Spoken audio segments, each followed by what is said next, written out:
Okay, so let's unpack this.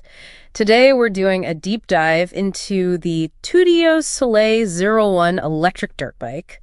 And our mission here, for you listening, is really to sift through all the sources. Yeah, the reviews, what people are saying online. Right, the forums, articles, cut through the noise and give you the essential insights on this pretty intriguing machine. It really is fascinating. It's, a bike that promises so much power, so much performance, but at a price that seems almost too good to be true. And that's the catch, isn't it? The sources make it clear there are definite trade-offs. It's a calculated risk. Okay, let's jump right into the fun part then. The ride.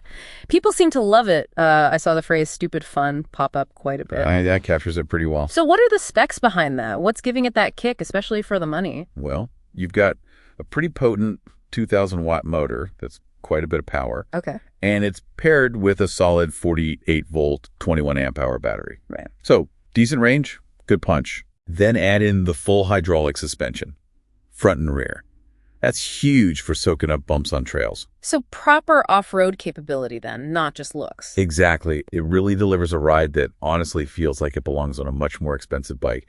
The sources gave it a 9 out of 10 for bang for buck. That's really high. Wow, 9 out of 10. That's impressive.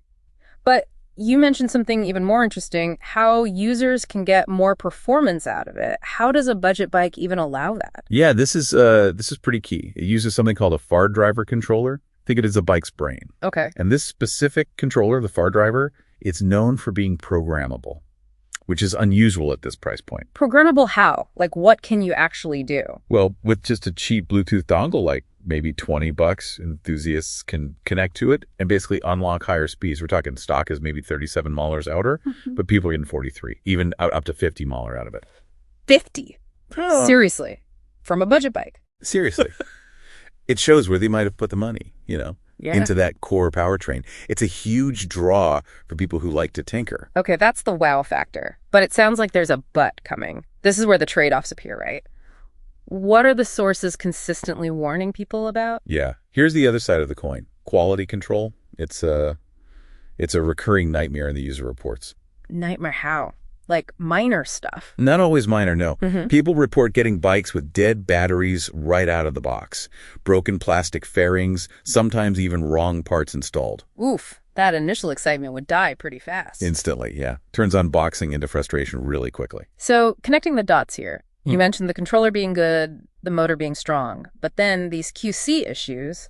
Does this relate to how the bike is actually made and sold? Absolutely. It's crucial to understand this. The bike itself, the core machine, is made by a big Chinese company, Yongkang Kugu Technology. It's basically a rebranded model called the Kugu Wish01. Ah, okay. So Tuttio isn't the original manufacturer. Right. Tudio is the U.S.-facing brand. They seem to handle maybe some final assembly, the branding, the shipping, and critically, the quality assurance and customer support. And based on the reports, that's where things fall down sometimes. Often, yes. That's the feedback. Slow customer service responses, difficulty getting replacement parts. Some people even report being basically ignored or ghosted when they have problems. That's a huge risk for a buyer, isn't it? Especially with an electric vehicle. It is. It's very different from buying from a brand with, say, a strong dealer network or established U.S. support. Okay, so potential QC headaches, potential support issues.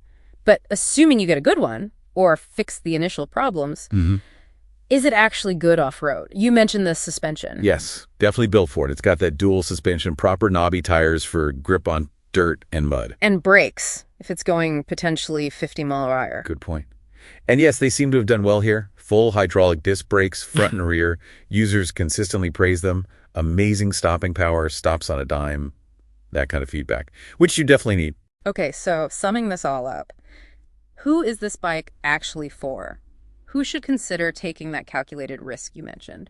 It really seems ideal for someone who's technically savvy, comfortable with tools, maybe enjoys tinkering, someone who can diagnose a problem, maybe fix a loose connection or replace a part themselves. The motor top you mentioned earlier. Exactly. Or just someone handy. For that person, they can deal with the potential issues and maybe even unlock more performance. But if you're someone who just wants a bike that works perfectly out of the box and wants reliable, easy-to-access customer support if something does go wrong, this might be a frustrating experience. The potential is high for that. Gotcha. Any other considerations, like rider size? Oh, yeah, good point. Ergonomics. The sources mention it's built kind of like a large pit bike, so if you're tall, say over 6 feet, you might find it a bit cramped. Worth keeping in mind. Okay. So despite the issues, it sounds like the core value, that power and modability for the price, is still pretty unique. It is. It still seems to lead the market in that specific niche, that raw power per dollar ratio, even with all the caveats. So the bottom line for you, the listener, you've got this thrilling, powerful bike, incredible bang for your buck, but it comes bundled with this risk. Potential quality issues, potential support headaches. Exactly. So before you even think about clicking buy, you really need to ask yourself, how comfortable am I with troubleshooting? Am I prepared to potentially fix things myself? And there was a specific recommendation on where to buy it, wasn't there? Yes, a strong recommendation across multiple sources. If you do buy it, consider getting it through a major third-party retailer, somewhere like Amazon. Why is that? Better buyer protection. Their return policies and dispute resolution processes are generally much more robust than dealing directly with smaller overseas brands or their U.S. distributors, especially if things go wrong early on. It gives you a safety net. Makes sense. Okay, let's leave our listeners with something to think about. Our provocative thought for today. In this age where we expect everything instantly, perfect out of the box, is a product still a good value if its true potential, its best self, is really only unlocked for those willing to put in the effort, get their hands dirty, and fix its flaws? Is potential value the same as actual value? Something to definitely mull over.